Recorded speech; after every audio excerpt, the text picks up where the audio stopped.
Legislature should know more about what we have here in North Dakota. They should do what I do, which is go to the campuses and, you know, actually look and talk to the people who are doing it. But again, the challenge that we have is meeting sequestration targets.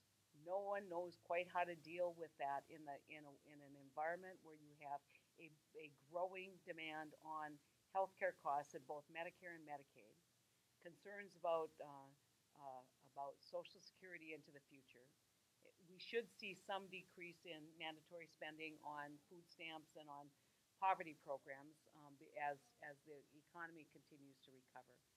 But we get crunched all the time, and it takes folks to talk about these great innovations in order to see a long-term investment in research, a long-term value proposition with higher education.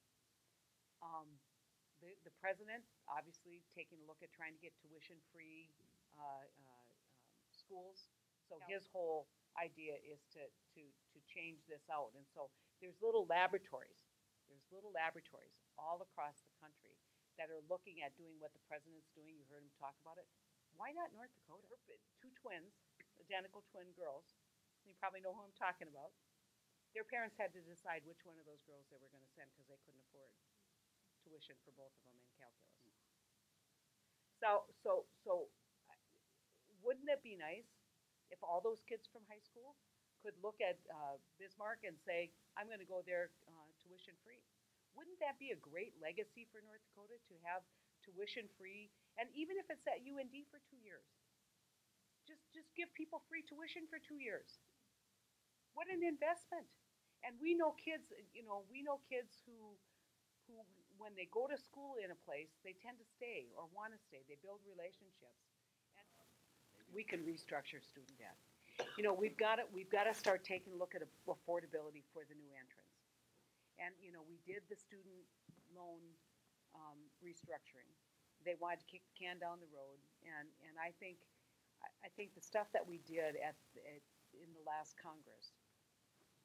I mean, as long as it was capped, I was supporting. It is incredible what's going on. Sequestration hit. We almost lost all that research. 5 years of investment of the taxpayers' dollar, so that we could play politics. And think about what we can do if we stop the early onset of dementia or Alzheimer's. How much money would we save in Medicaid dollars long term? We talk about spending and we don't talk about investment. And to me, education is an investment. People look at it as spending. It's a huge line item. It's the biggest expenditure for government in its totality. But it's the biggest investment we make in the future.